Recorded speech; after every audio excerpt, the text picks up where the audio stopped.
Let's focus on the Electoral Commission now, and Chairperson of the Commission, Jean Mensah, has justified the EC's decision to publish full details of persons captured in the electoral roll.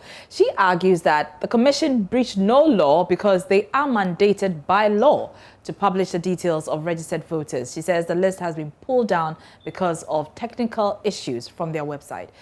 She, however, assured that when the technical issues are fixed, the Commission will upload the list back online. She was speaking at a training session for media personnel on electoral reporting. And in response to the allegation, Jean Mensah said the EC has been transparent in the processes leading up to the elections. She insists that with the measures put in place, the Commission cannot rig the elections for any candidate. At what point can the EC rig an election is the question I'd like to know, even if the president was your father. There's no, throughout this chain, it is so transparent. And therefore, please, I believe this training will afford you that insight. And that's what we have tried to do. That there's nothing secret about the election. Is it the ballots? Is it the nominations? Is it the registration? Is it the exhibition? Is it the counting? The EC is the last person to know. And thankfully, because of technology, the media houses are able to compile the results well ahead of the EC. And the whole world is looking. So at what point can anything change? And so please, let's be mindful when our politicians come to muddy the waters, when they try to cause unrest, because they would leave us. You and I here, and they would leave. Believe you me, many of their families would travel out of the country right after voting that same night and sit in London and receive the results, or be in the air. And I think what some of the aircrafts now, you have access to internet.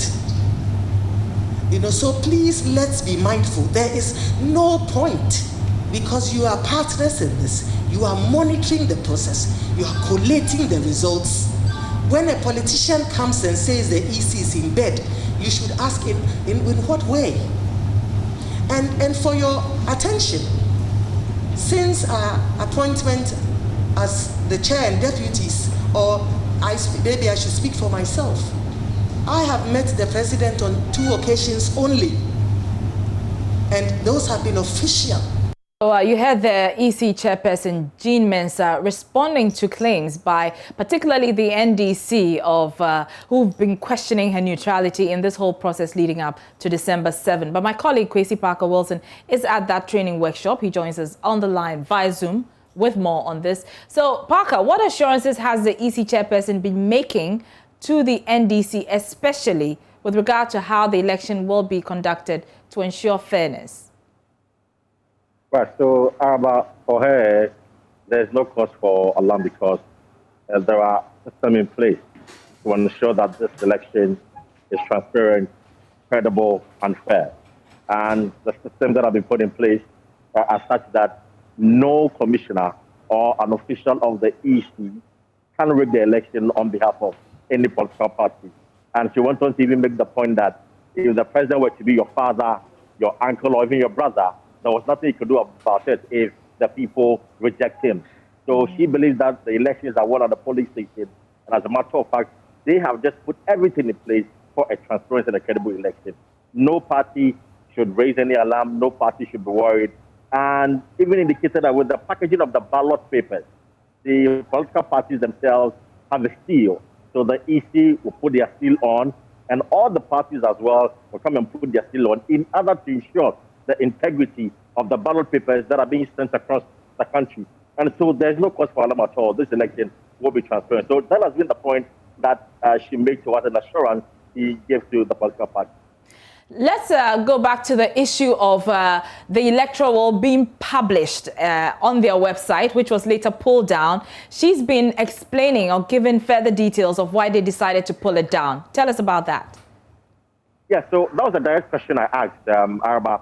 I wanted to find out whether, since the EC has pulled down the list of registered voters online, it is an open admission that indeed the commission erred. Now, in her response to me, and of course the other journalists here, she said that the commission did not err, but there was a technical challenge there was a bit of a functionality problem, and so the IT personnel were instructed to pull down the list for some time, and that when the challenges are faced, they will get it back online. And so the assurance is that by close of this week, or by end of this week, the commission will republish the list of all registered voters online. But interestingly, Arabashi observed that, yes, they've heard about the concerns raised by a number of Ghanaians. So people have commended them. Others too have, in a way, thankled the commission for publishing the list, which he believes is not a breach of the law.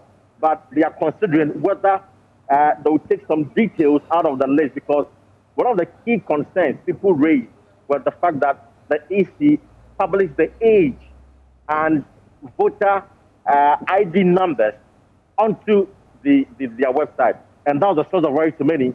So the commission says that, well, they'll consider that if there's a need for them to take that out and upload, they'll do so. If at the end of the deliberation, they feel like nothing has gone wrong and that they can still upload it without any difficulty, they'll still go ahead and do that. So let's wait for the new publication of the list, whether or not the commission would take out the age and the voter's ID number on the website that they are going to publish the list of the registered voters. But she argued that Arba Kumsin, for you're not the only person by name Arba Kumsin. So if you're Arba Kumsin and there's no voter ID in addition to your name, how then do we identify Arba Kumsin of Joy FM and JoyNews and Arba Kumsin at a different place? That'll be a difficulty. So the voter's ID number differentiates and clearly gives clarity to the individuals they are referring to. But of course, it says they are going to consider that when they are done, they'll let us know whether or not it is important to take those details out. All right, many thanks, Kwesi Parker Wilson there at that election training session for media personnel.